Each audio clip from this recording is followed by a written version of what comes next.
full of stats. Engage Burnham. I'm your new wingman. We will win because we have. Welcome to CommLink. Hello and welcome back to another edition of CommLink Reacts. I'm Stubb, and as always, I'm joined by Silvius. How you doing, man? You know what, Stubb? It's been a long day. I'm tired. Has it? Yeah, and you know what? I'm ready to hear some good news about the Idris. It's going to be in game. It's going to be fun. We're going to have tons of stuff to do with it, right? So many things to do. So many activities.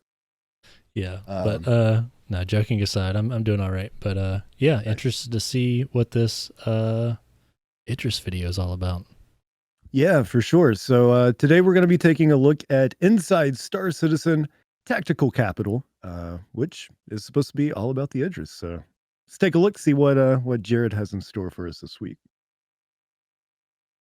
Last week was our inaugural Idris War Games test, and while that completed earlier this week with many lessons learned, and the ship itself is still awaiting important resource management, maelstrom, multi-crew gameplay work, and more before it'll arrive permanently in the persistent universe, we here at ISC still jumped at the chance to showcase the current artistic progress of the vehicle inside and out, as well as to enlist a few of our oldest friends in providing a sort of director's commentary to the proceedings. Here's how it went. Just a bit of the camera, so hi, I'm John Krug. I'm Nick Tearsley, part of the art director for 2042 era. Your new title. I don't even know what I am anymore. Shall I say that? Should I say that? That'd be good. Yeah? Yeah. Hi, I'm Nate. I've not got a clue what I am anymore. It's the one. I'll go down How does work here? Should we do that? Yeah. Get it Some days I'm this, other days I'm that. What do you want to be today, Nate? I don't know what I want to be today. What should I be today? Yeah, I was the art director for the thing. There you go. Do you want me to go first? You can be my bloody guest, mate. I feel you, Nate. Okay. I feel you. Hi, my name's John Crew. I'm the vehicle art director. Hey, John. Hi, my name's Nate. I was the vehicle art director. We've been asked today to give you a little director's commentary over the Idris that you will have seen in the PU being fought over recently.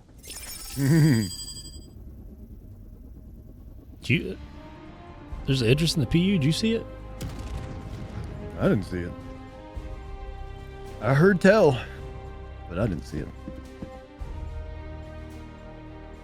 Right, so the exterior, this has had quite a few iterations over time in terms of not the shape stayed the same, but how like the breakup, the materials on it, the engine thrusters of. Yeah, what's that floating on the bottom? True. We did make amendments to the exterior to fit the interior in. It's like a detached the number gun. Of spaces that we needed for the squadron sort of slowly increased. So it's a very tightly packed capital ship. If you look at the original concept, it was quite a thin ship as well. It just couldn't fit everything in it. I think my favourite feature from the original one was the hilarious flight of stairs that came down in the middle of the flight deck. Yeah, I think that was my first fix.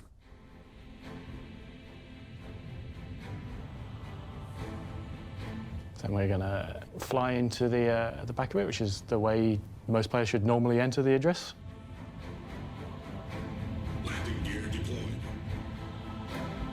A little nod to how people have been getting on board already. Landing complete. Prior to the Can't event. go in the front, but that'll be a bit. It's getting dark now, John. Yeah. So there we got.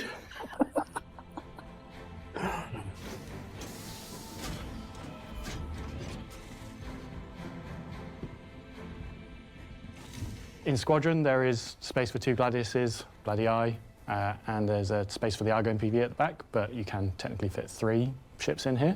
Yeah, when you first land, you'll sort of I see room for more. The exits for the hangar are generally sort of at a lower level. One of the things we do a lot of throughout the ship actually is just slight changes in elevation, even though you're on the same deck. And the general layout is fairly symmetrical, I would say.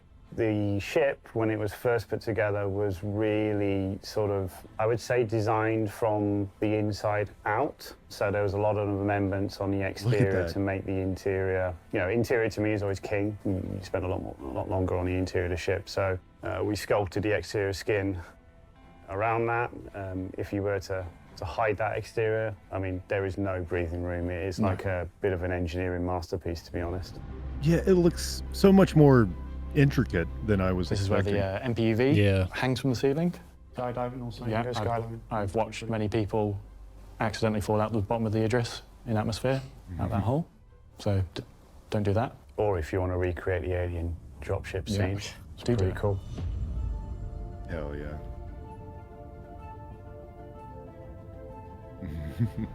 The gravity room which was originally upstairs. We had to shift things around through the process again, taking inspiration from, you know, real world scientific areas. That whole room actually closes into its own cylinder. You have to sort of open the door to sort of get in, and you can close it behind you. It's quite a trip.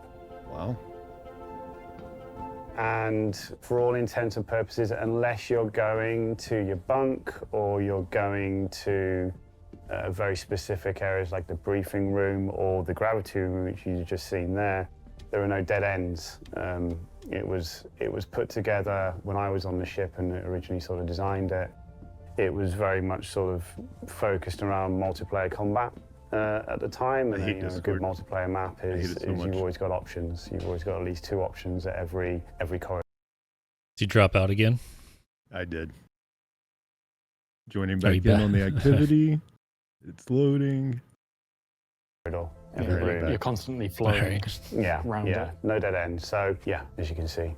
I actually had a bug this morning come through about the writing on the wall being shorthand. Oh dear. So it's spelt incorrectly. Oh. I was like, no, it's not. It's intentional choice. Yeah. So we've got the ATC room, which overlooks the hangar, which is obviously very useful for being an ATC. We'll come back later to the other side to see what's in there. There's a lot of decks to the Idris. Yeah, there's the subdeck in the Argo, which you'd have seen, or the utility vehicle, I should call it. You've got your main deck. This is the sort of the main symmetrical area, and then through the heart, I would say the center of that sort of floor plan is all of the, I would say, business side of the room. So obviously you've got your mess hall here. It's a chow line. Don't talk about the chow line. I hear roast lamb is still on special. Yeah. Yeah. Now we're talking. That's an inside joke, by the way. This ship looks Sleeping great. quarters. Oh yeah. This is for your general crew for the ship. Wow. The bunks have shutters on them for a bit more privacy. With inbuilt entertainment system. So this is 2 mirrored, I guess, solo cabins. The pilots get their own little area at the end. Which are about to get a little bit bigger, but you didn't hear that from me.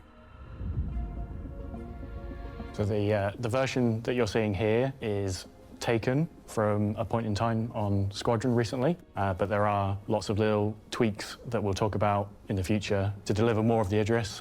One of them, the missile room, is a big one that's still to come that is not available here at this time. But there's, like Nate said, lots of other little tweaks as we get closer to shipping Squadron that we'll be making. Again, some people are asking why they couldn't get in there. Archetype for ages, you can see there's a strong inspiration from some of my favorite 1980s movies through here. I like to see, material breakup, introduce textures, leather where we can do to make it feel a bit softer and more inviting, as a good habitational area should be. And it's different for different ships, right? But when you're designing a capital ship, it kind of needs to tick all of the boxes. From a putting the ship together point of view, everything is modular. So you'll notice probably in the PU now, a lot of these elements are reused in some of the Aegis ships, simply because, we try and put the ships together in a modular fashion. And the bigger the ship gets, the more modular it needs to be. You really want to avoid doing too much unique stuff because it will hammer your video memory. Because this was I would say it's the first capital ship we've done. It is the first, isn't it? Yeah, and it was really sort of, genesis of, this was put into production actually around the same time as the Retaliator, many years ago. Holy shit. It was at that time that we started to establish, a really good understanding of how we want habitational areas to feel and look, feeling being a prominent feature. Engineering, again, completely different. You got the technology side of it and the medical side of it. So they became the sort of 4 style guides, I would say, that became the springboard for a lot of the other ships to sort of follow on from. Yeah, you see a lot of similar stuff in the Hammerhead, which actually uses a lot of the Idris kit as well. Different areas have their different technical feeling.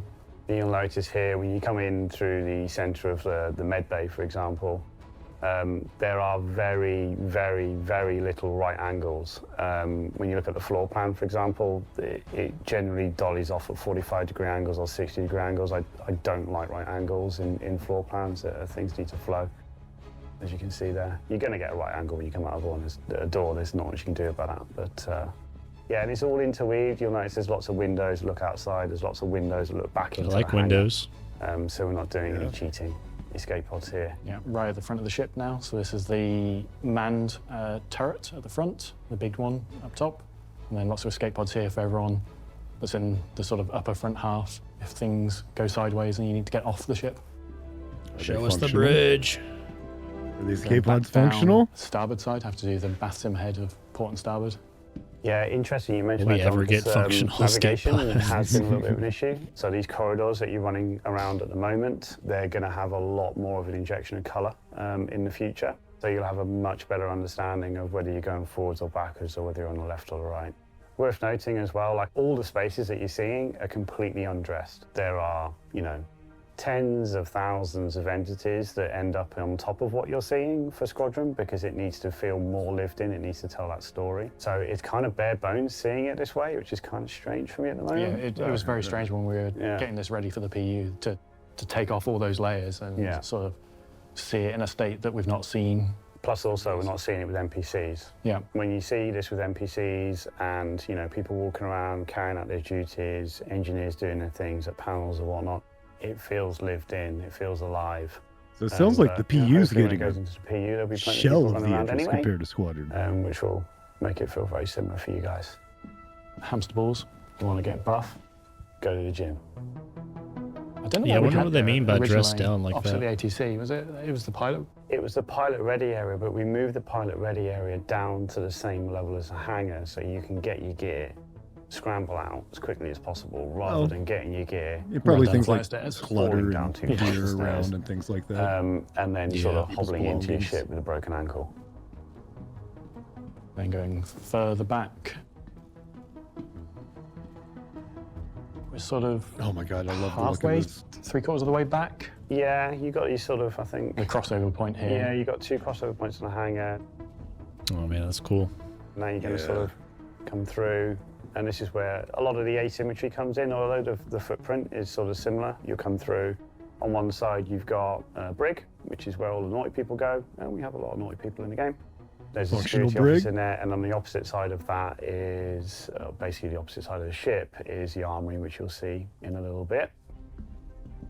Big escape pods, so big shared ones rather than individual pods. You might have seen, as we've gone around, some big red signposted rooms. They, I believe, have EVA airlocks in them as well as sort of maintenance storage areas, so all signposted so you know in a hurry where to go.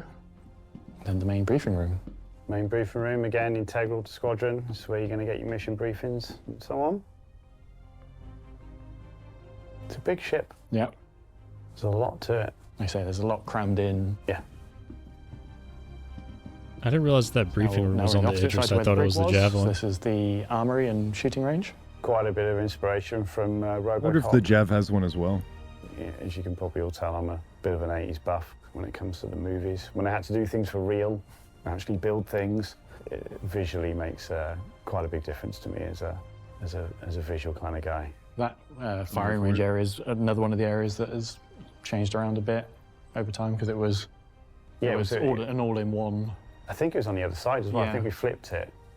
And then we got into the logistics of, what happens if you take your gun away from there? What's going to happen to you as a player? So there was, 'cause you're not supposed to walk around a military ship with a firearm in your hand, basically. So, yeah, lots of minor changes there. More for the social experience. So this is above the rear of the hangar, not all the way at the back, because it has 2 lifts that go down to, or 1 lift that goes down to the... 2. 2? Yeah, one each side. there's one each side that connects with the hangar. So if you're bringing in supplies or getting ready to go out on a long journey into the depths of space, you can, utility vehicle drops the cargo off and you can load up pretty efficiently.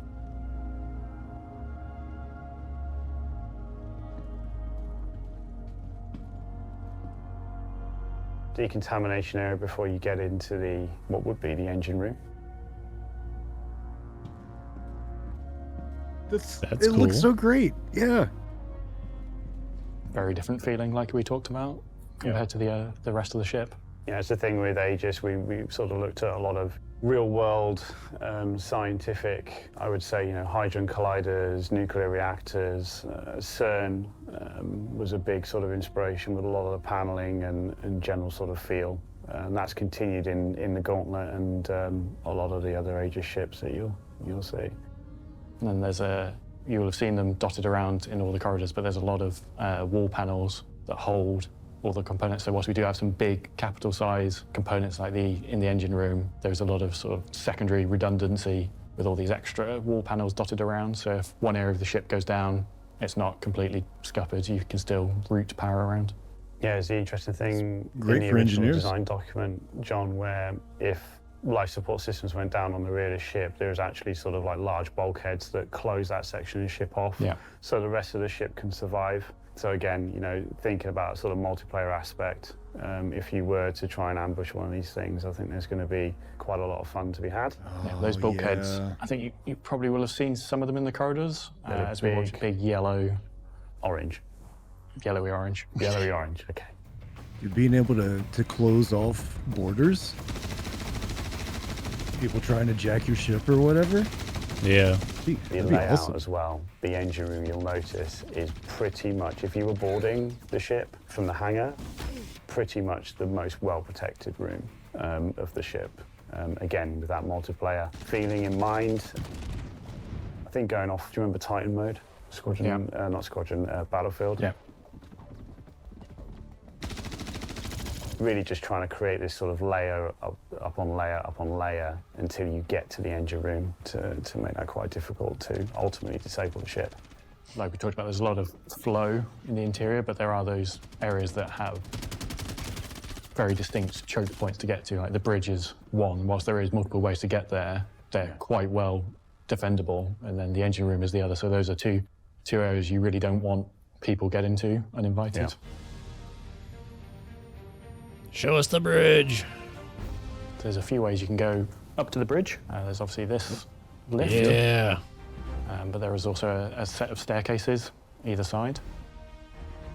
Ugh, the stairs. So you have these sort of stairs. tactical stations at the back, flanking each side, down on a lower level from the main bridge area.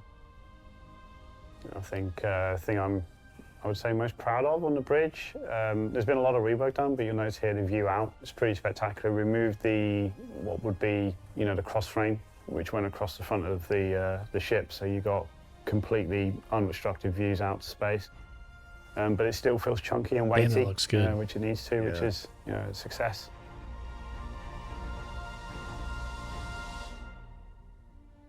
So that was a little bit of a director's commentary on the Idris, which hopefully you'll have seen and experienced as part of the event that's been going on in the Persistent universe recently. And as great as the ship looks in the video and the events, there's still quite a bit of work to do before we can give it to players to have for real.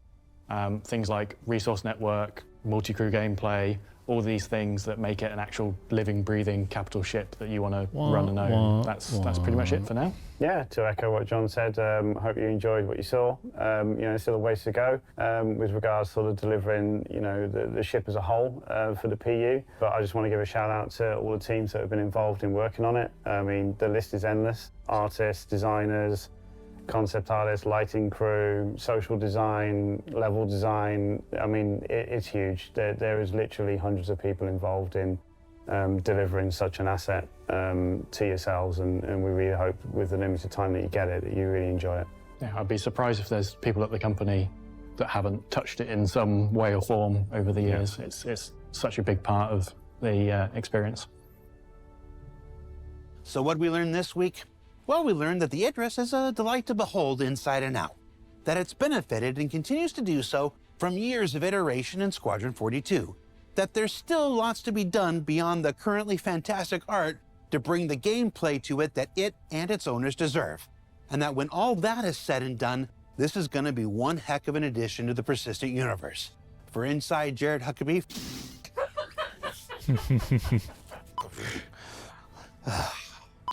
Oh no. Is this the ship you've been looking for?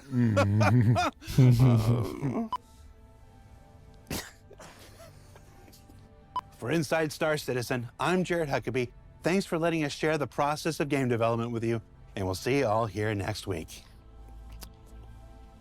Some weeks you have it, some weeks you don't. Ain't that right, Stubb?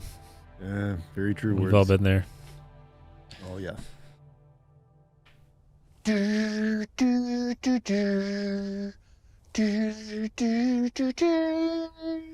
Stupid. Sandworms confirmed? Confirmed for 322 or 323 numbers. How do they work? That's I now understand what's that's that? the context of the tweet you guys just talked about, right? Oh, Was yeah. the Dune sandworm in there? Yeah, and then it was brought up that this was Inside Jared Huckaby, and yeah, little thread was going. I wasn't sure what that reference meant at the time, but even Jared got in on the thread there, which was pretty cool. That's great. But yeah. But anyway, the Idris is looking like it's shaping up really well. I was impressed with this. I'm not expecting this thing anytime soon. I feel like originally, like back in the day, wasn't it said that the Idris wasn't going to hit PU until Squadron was out? I mean, who knows if that's still the plan, but I think that was said at some point. Yeah, I think I don't know if it was ever like confirmed by the devs, but I think the community in general just thought they wouldn't release it until Squadron was out because of spoilers. Yeah. But I mean, we've seen pretty much the whole ship at this point, so I don't know what else there is to spoil. So I think the only thing holding it back is it just being done. Yeah. I mean, it sounds like they still need to add like the missile room and things like that. But the Idris has been sort of at least in part a bit of a hot topic in the Star Citizen community because of the recent dynamic event, I guess. Can we call it that? Where Debs were controlling Idris in the PU, and missions went Definitely out not for players to take control of it, and people were, we'll get into this more on the podcast, but still the Idris was part of the community being soured lately. So now seeing this video, it's cool to get some good vibes again. You know what I mean? Yeah. The event definitely can't be called dynamic. Because I view dynamic events as things that are started or stopped based on player actions in the verse. But yeah, it was an event, that's for sure. Right. We can dig into that on this week's episode of the podcast. So if you're interested in our thoughts on that, stick around for the podcast this week. But besides that, the Idris, yeah, it looks phenomenal. I'm excited. I don't know anybody that owns one, but I'm sure there will be various ways and people looking for crew and stuff when it comes out. So yeah, I'm excited to get in one and check it out and get lost in all those corridors and stuff. Yeah, for sure. I mentioned it while the ISC was still rolling, but I was not anticipating for the layout of the ship to be so intricate. I was expecting some pretty large open spaces for a lot of the ship, and there were so many different pathways around. Yeah, it looks like they really packed everything in there. Man, I can't believe it's been in production since the Retaliator. Yeah, that's pretty wild. And I think they said too that there's pretty much no dead ends on the ship, so every area kind of flows into another area, which is really neat.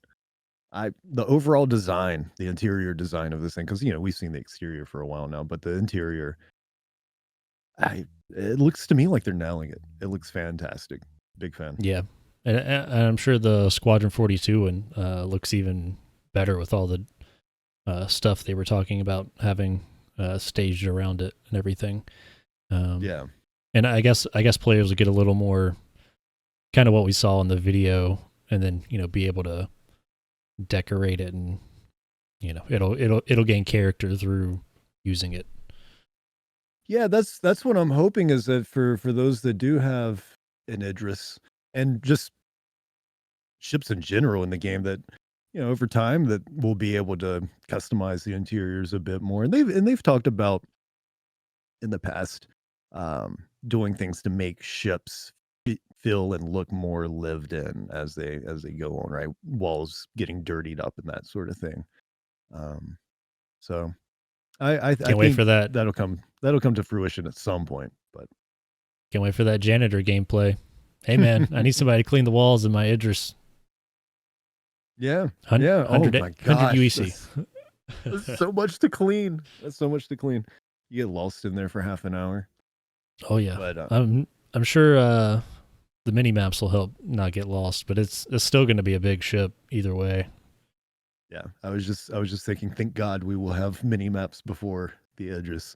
But yeah, really happy with how it's shaping up, and it looks like it's pretty darn close to completion. So, which that's pretty exciting. Do you think it's possible, because they were really tempering not expectations, but they were going out of their way to be like, look, this is not hitting the game right now. We still have work to do. Do you think maybe it's possible calendar year 2024? Maybe. Man, I guess it depends on, 4.0 server meshing. Yeah, there's a lot going on this year that might determine whether or not they release it, but ultimately it has to be done, and we have to have things to do with it for it to matter. So until that happens, I don't know if that impacts their decision to release it at this point, though. Like they've said before, no more ships without its intended content in the game being released, and that's not exactly held up. Yeah. So I'm a little disappointed to learn that it's not a little closer to being done, and they're they weren't like, oh, we're aiming. It's not going to be in 323, obviously, but maybe this year we'll see it. Hearing that it's been in production for so long, that worries me a little bit about the Polaris and stuff being worked on right now. And man, if it took them, how long has the Retaliator been in production? I don't even know. If it took them that long, it's about 1 billion years to get all the capital ships out. So, right. Yeah, that's a little concerning, but I'm sure, I'm not sure honestly, but I hope, that, production of these larger ships will speed up as they get better at doing them and stuff. But yeah, I think it looks good, and I'm excited for it. Just, it's always that question of when. Yeah, exactly.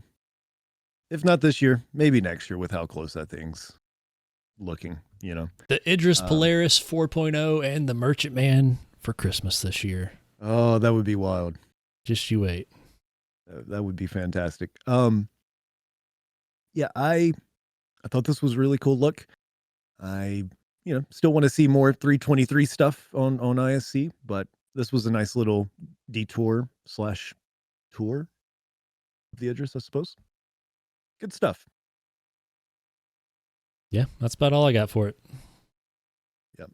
Same here. So, with that in mind, we'll talk more about that Idris mission and its controversy on the podcast, as Silvius was saying. And that very same podcast, the CommLink Podcast, can be found on our YouTube channel as well as over at Spotify. In addition to the podcast and these React videos, we also have the CommLink Alert, where it's essentially an audiobook of major articles released onto the Star Citizen website, like monthly reports and roadmap roundups, that sort of thing. So if you enjoyed today's React, be sure to like and subscribe for more. In the meantime, check out our socials, Twitter and X, and Instagram at CommLink Pod.